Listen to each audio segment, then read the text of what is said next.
Jeff is the head of the real estate and communication practices in New York for Mintz Levin, a general commercial real estate attorney for almost 30 years. His clients include large national companies, particularly in high-tech, telecommunications, financial services, healthcare, supermarket, and oil and gas sectors, as well as numerous small local clients. During the past 20 years, he has developed a unique specialty practice in the intersection of real estate with technology, communications, and energy issues. He has extensive experience representing landlords, tenants, and communication service providers in the leasing, purchase, sale, and financing of data centers and switch facilities, co-location facilities, radio and television broadcast antennas, distributed in-building antenna systems, rooftop antennas, and fiber optic transactions, as well as wiring of buildings for broadband communications access. Jeff, I think you got about just every angle covered there.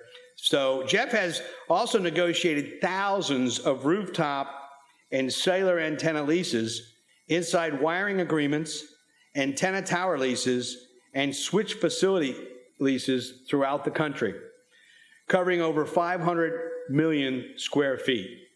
Please welcome Jeff Moerdler.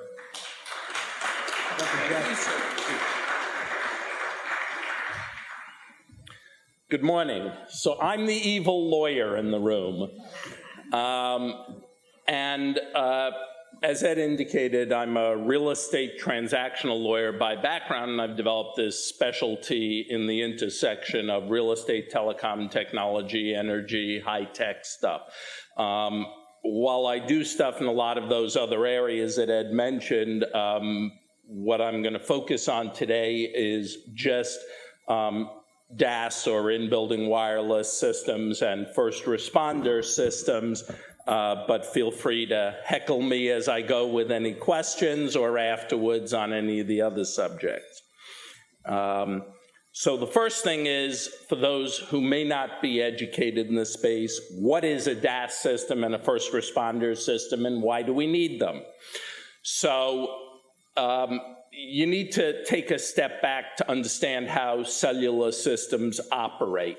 Originally, when cellular telephone systems were rolled out in the mid-1990s, the antennas were on the roof of 2-, 3-, 4-story buildings, little bodegas and small retail buildings principally, and small apartment buildings, and the antennas pointed down on the street.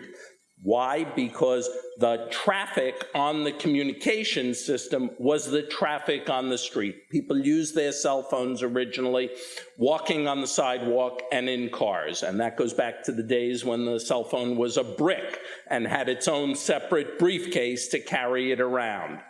Over the last 20 years, those systems have evolved, and the world changed about 10 years ago with smartphones and wireless connectivity for laptops and equipment and other things.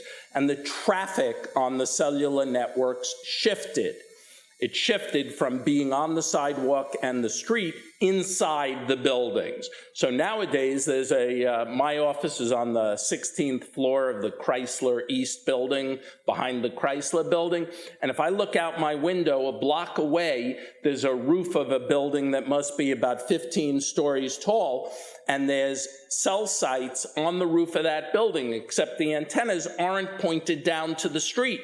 They're pointed laterally towards my building, the Chrysler building, and other buildings, and up towards the higher floors of those buildings to get better coverage in the buildings now that we all walk around with smartphones and iPads and laptops with wireless connectivity. However, those signals still don't reach too far inside the buildings, and I'm sure we've all experienced having to walk, as I did earlier when I got a phone call and I stood just down the stairs here, and the person on the other end of the call couldn't hear me, I had to walk down the stairs towards the street to get a better signal.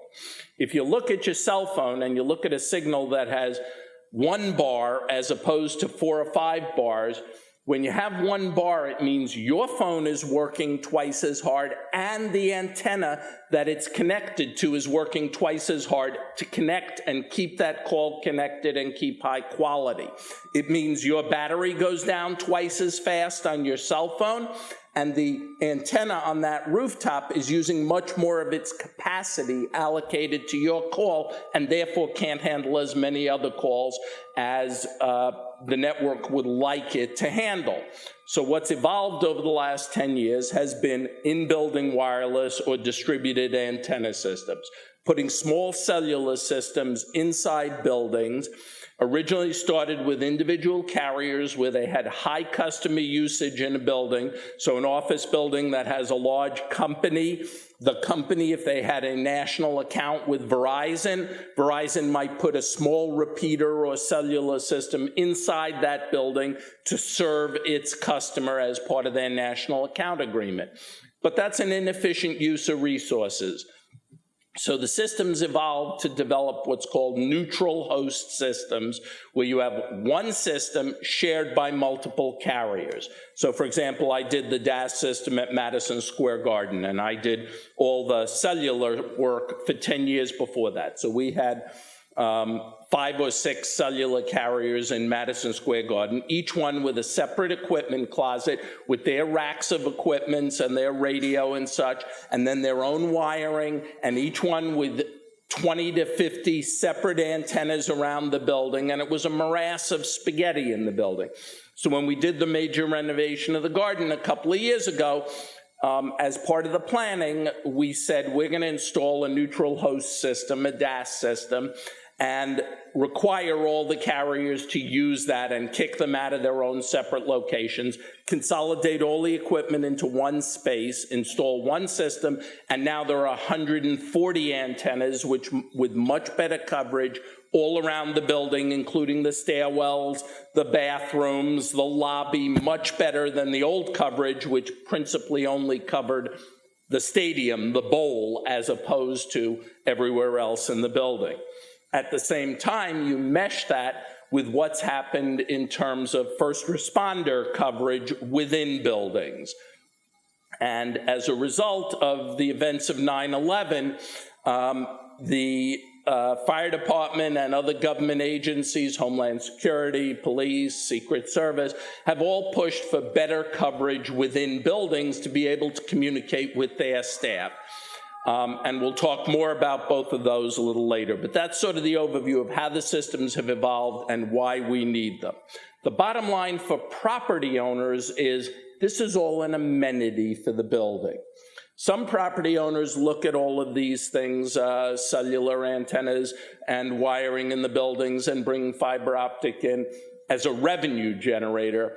I don't encourage my clients. I affirmatively discourage, and I represent both, sort of all the different parties to these transactions in different deals. Sometimes I'm representing the property owner, sometimes I'm representing the carrier, others. In my view, these systems are principally an amenity for the building. You want your building to be a first-class building, or even if you have a C-level office building and you want it to be better perceived in the market and move up its positioning, and therefore the rental values you as a property owner can get, and have it be a B building, you might renovate the lobby and put a new marble facade on the street front and new storefronts on the retail stores, but you also want to improve the technological coverage within the building and have better fiber available and more redundant fiber and a redundant network, as well as better cellular coverage inside the building. And tenants are looking at these issues. So when my law firm renegotiated our lease in our headquarters in Boston, and we're a, 300,000 foot tenant, the largest or second largest tenant in that office building, we made it a condition of the lease renewal that within a year the owner had to install a DAS system so that we would get good cell phone coverage throughout our space. So in my view, it's principally an amenity. It may also be a revenue generator, but in reality, there isn't a lot of revenue generated by a DAS system. Other types, fiber optic, cellular pointed outside the building where it's not an amenity for the tenants, but it's providing better coverage across the street or in the street, can be a revenue generator. The first article I wrote on telecom real estate back in, I think, 1996, the title of it was Found Money, because the reality is the revenue generated by these telecom systems is essentially triple net revenue to the property owner. Other than maybe a legal and an engineering fee, there's no cost to property owners doing it, and it generally does not use much, if any, rentable space. So even if you do generate only a small amount of income, it's exponentially more valuable because it's essentially net revenue. So that's a lot of overview, and I've now picked up a couple of the things covered later. Oh, and by the way, hard copies of this presentation, they weren't out when everybody walked in initially, or on the desk outside if anyone wants a copy.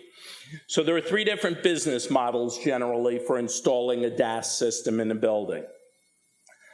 Owner installed and operated. That's what we did at Madison Square Garden. The Garden decided that they wanted control over the system, and they needed to move quickly and didn't have the time to wait to go with one of the other business models, but control was the principal issue. They wanted to be able to control the build out, the location, the operability, the coverage of that system.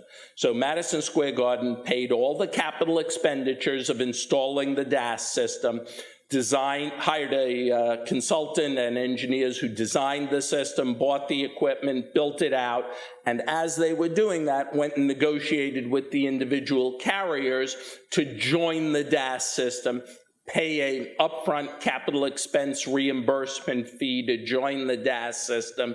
Madison Square Garden finished the system as we were designing and building it. The carriers were designing and building their interfaces within the system, but all they do is they bring fiber in from the street to a central location in the building, or use another fiber carrier that's already in the building, get it up to the DAS room on the 5th floor of the Garden, get a rack of their own radio equipment installed, and plug into the DAS. That's all they do. It's really no hard construction other than installing their rack of equipment and their radios. We did all the hard construction, and the Garden incurred all the capital expense, but got reimbursed by the carriers as each carrier joined the system. So that's one business model. I'll take the third party installed and operated next. So there are third parties who are telecom companies, not carriers, not property owners.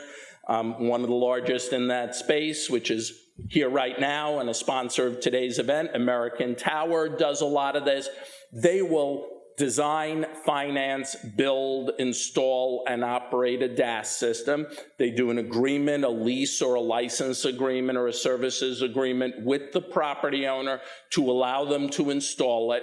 They may or may not pay a fee or a revenue share or a rental to the property owner for that system, but they take all the headaches so you don't have to worry about it off of you, and install and operate the system, and they finance it, and then they go out and sign up the carriers to join the system.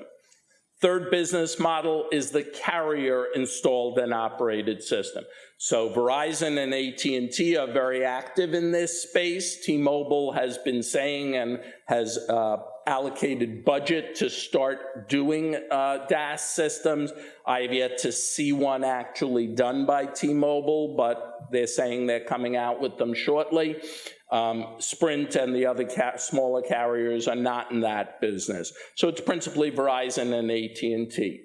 The one question with that, which has gotten much better in recent years, but was a real problem previously, is how do you feel about hiring the wolf to guard the hen house?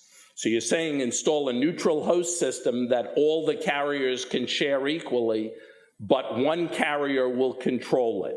Will they give priority to themselves? In the old days, there were many instances of one carrier installing a system, and pick a 3 million square foot office building and it might cost $5 million to install that system, they may say, I want the other carriers to pay 100% of the CapEx, so I get a free ride for having installed the system, and 100% of the operating expense, so I get a free ride. And by the way, I may not give them the same signal quality that I get or the same capacity that I get, so they may over-allocate to themselves and overcharge to the others. That's the old world. That has changed, at least as between Verizon and AT&T in the last few years.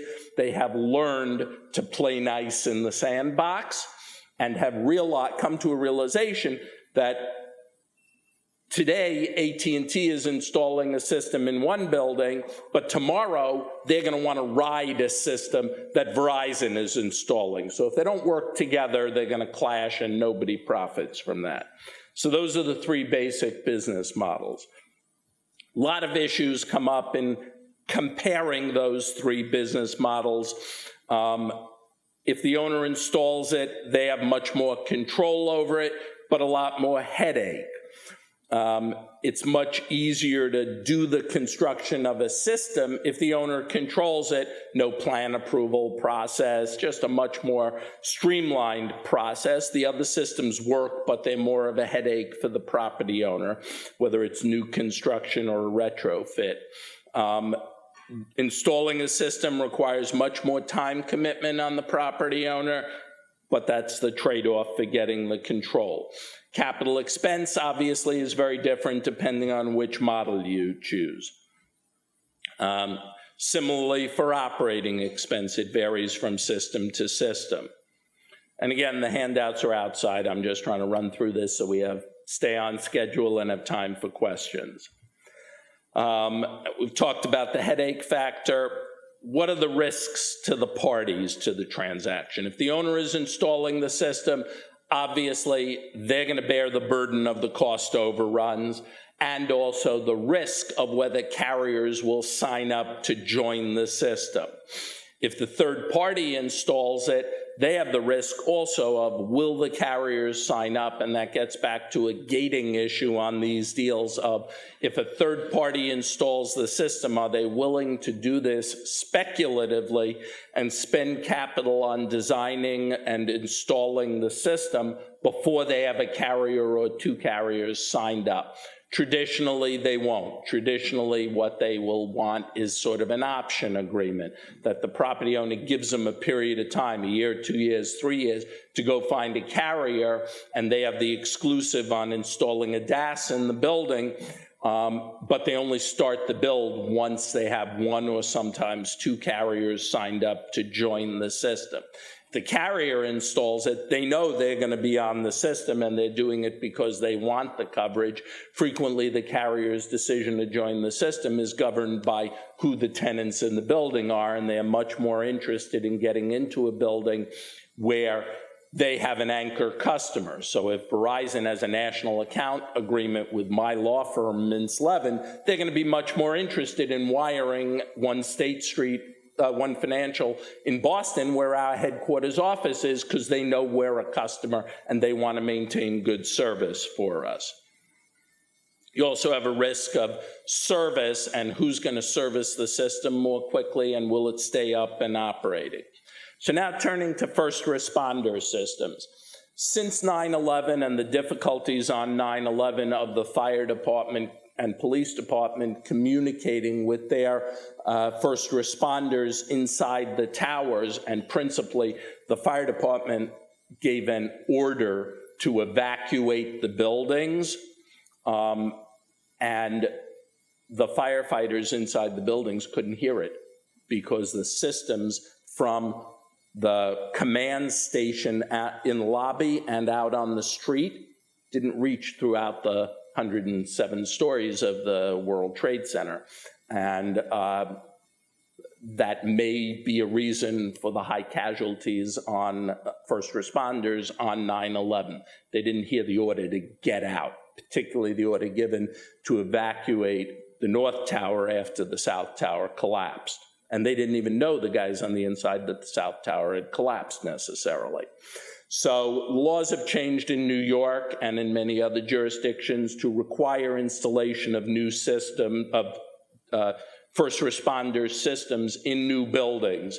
Hasn't yet gotten to the stage of applying to retrofits unless you're doing a very major renovation of an existing building. Now on new construction in New York City, if you build a building that's over 75 feet in height, anybody know why 75 feet? Because that's how high the ladders on a fire engine will reach up to a building. About the 7th story is as high as the ladders can reach. So if a building is over 7 stories high, the fire department can't add an extra means of getting out of the building by sending one of their tower ladders up to the 7th story.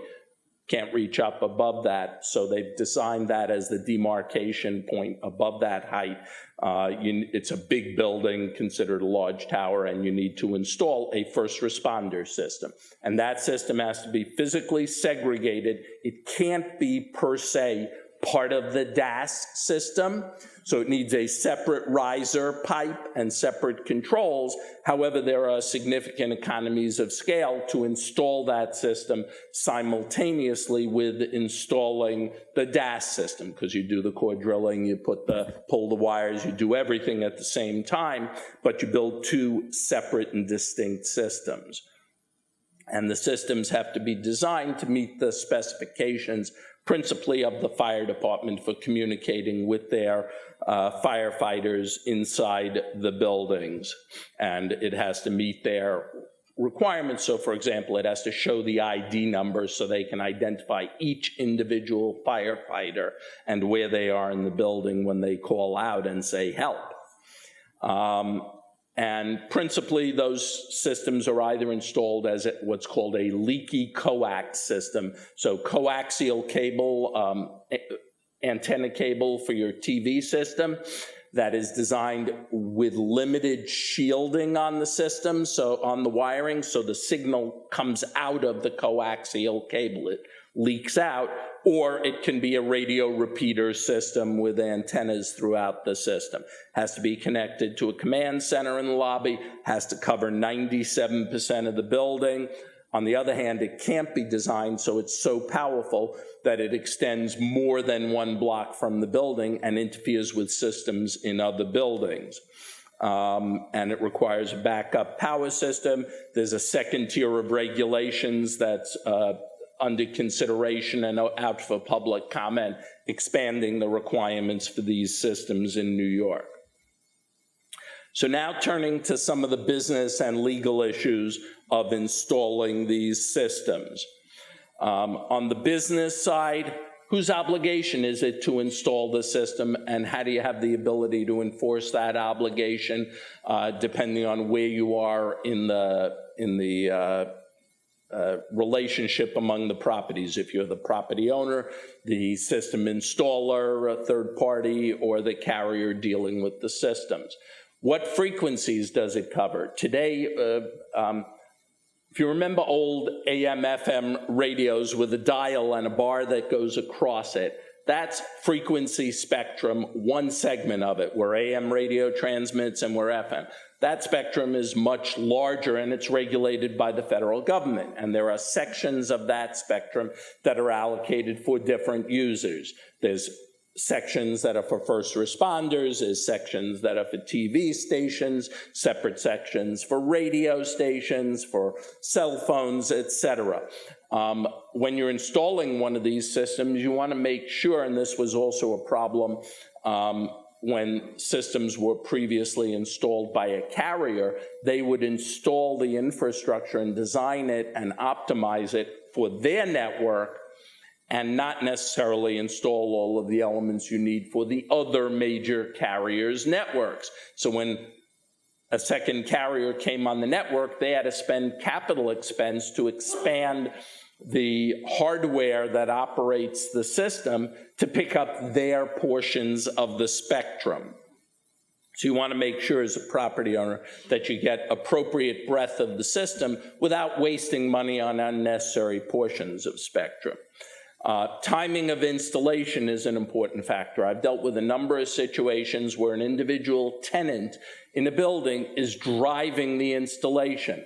So one office building on Park Avenue that I represent, the property owner signed a new lease with a tenant that was going to occupy 600,000 or 700,000 square feet, a major bank, and the bank insisted as part of the lease that a DAS be installed with a particular timetable. So the property owner now has the obligation of meeting that timetable, didn't want to spend the capital expense on installing the system itself, and therefore looked at a third-party system or a carrier-operated system. But you got to be mindful of the lead times to install these systems, because it takes time to order the equipment, then to do the core drilling from floor to floor if you don't have conduits available, and then the longest piece of it is the horizontal infrastructure on each floor getting to the antennas. So one of these systems, depending on how a building is constructed, how big the floor plates are, how much steel is in the building, is it a steel building or a concrete building, how much concrete and steel it uses, the thickness of the floors, etc., will determine. You might have a building that has 2 antennas a floor and they can go in the fire stairwells, or you might have a building that needs 12 antennas on a floor and they're spread out all over the floor, and then you're building out in the ceilings, hung ceilings above the tenant while the tenant is in occupancy and pulling wires and putting in antennas. By the way, the antennas for these systems nowadays are sort of like a smoke detector up to the size of a dinner plate, typically, or a small square or rectangular box, not much bigger, and in most cases can be placed above the hung ceiling, so they're generally not visible once they're installed, but it is an interference to an existing tenant that you have to pull the wiring and go up above the hung ceiling and install the system. We talked earlier about, is it really a neutral host? Will it service all the carriers, or is it designed just to service one carrier? So I have a situation where I represent a property owner on an office building, and one of the carriers had a national account agreement with one of the 2 large tenants in the building and installed a repeater system within that tenant's space to service that tenant.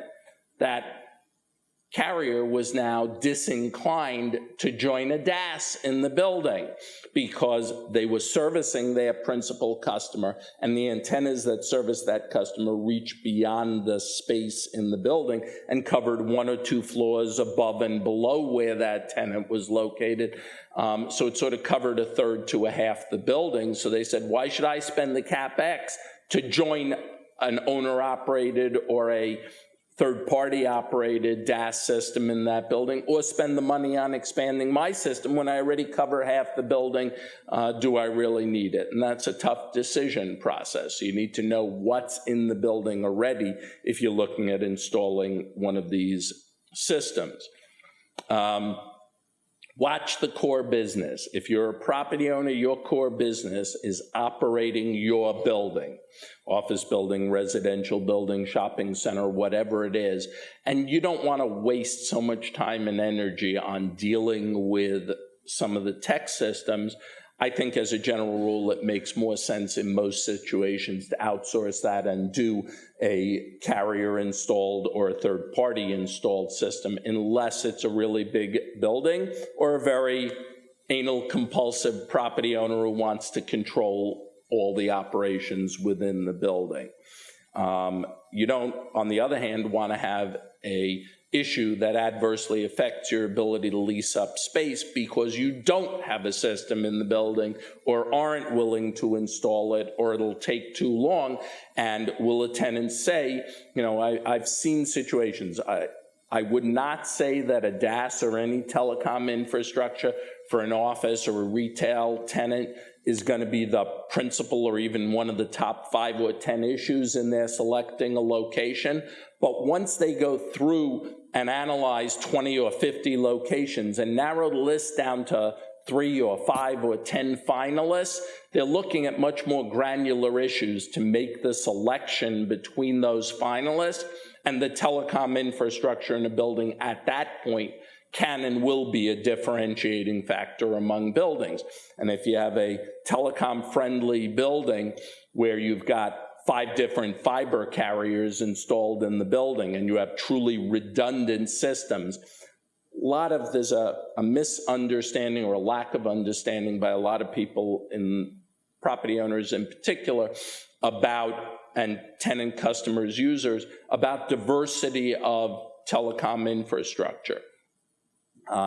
So, for example, a big office building might have 5 fiber optic carriers in the building, but most tenants don't realize that there are only 2 or 3 that really have their own fiber installed within the building and their own fiber running in the street, and that half or 3/4 of the carriers servicing the building are actually subletting, riding the other principal carriers, Verizon or Level 3, that really has the fiber. So if there's a fiber cut on Verizon's fiber, it not only takes out Verizon's service in the building, it takes out every other carrier that's riding Verizon's fiber in the building.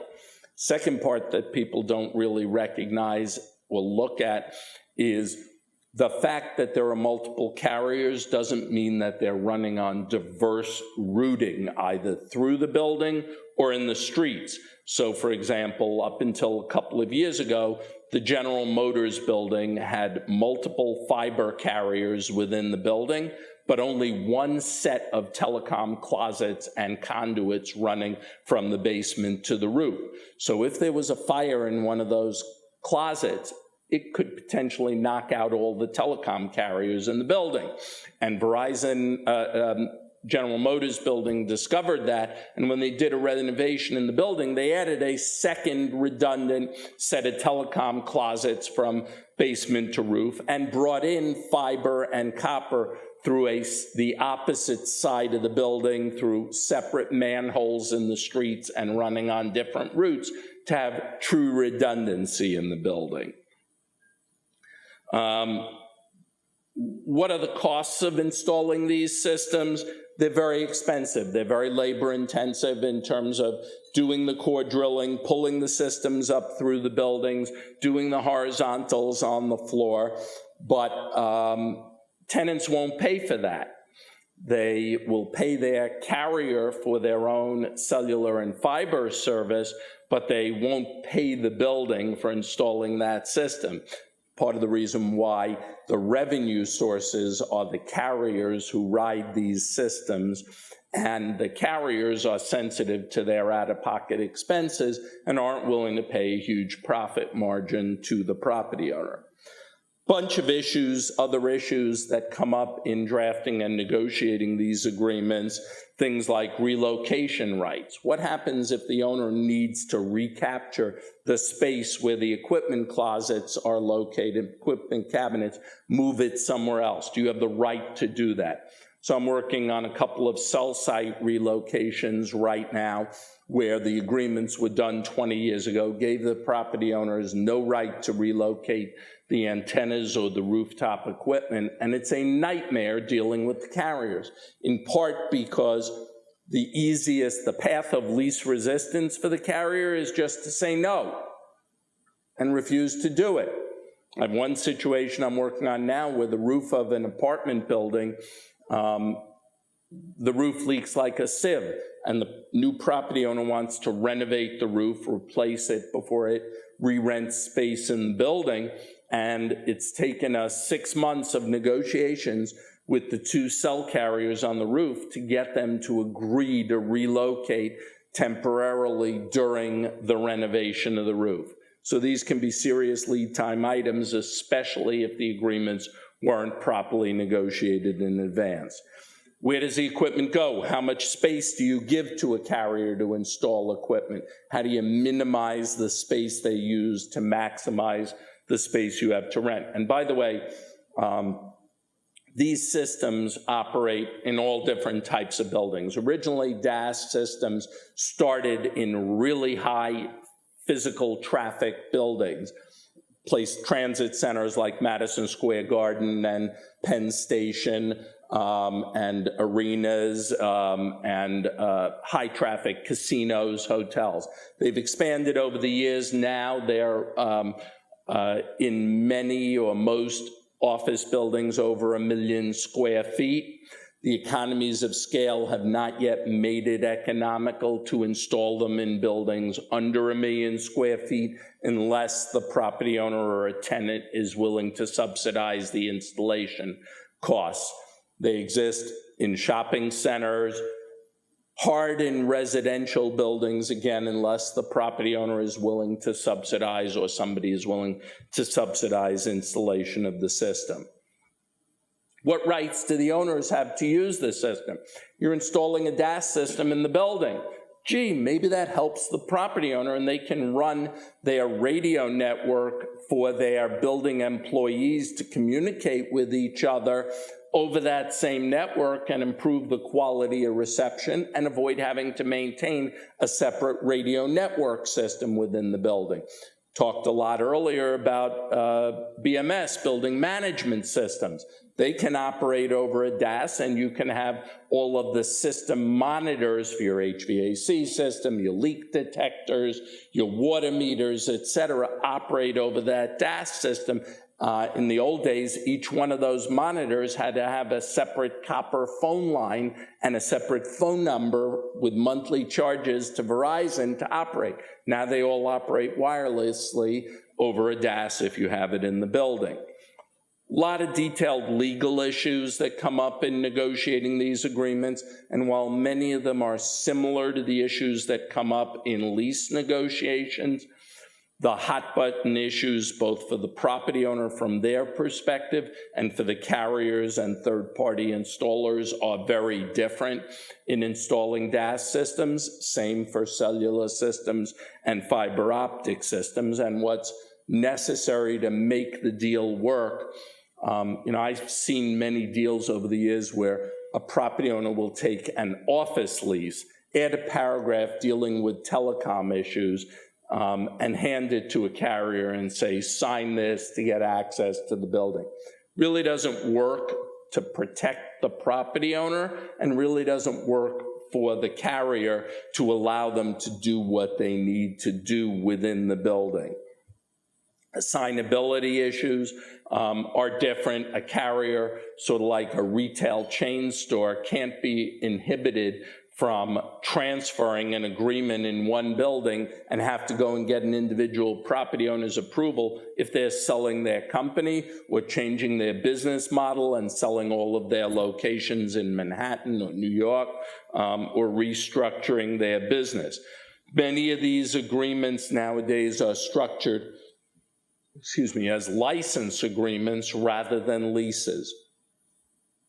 That, in my view, is more a psychological issue than a real substantive issue.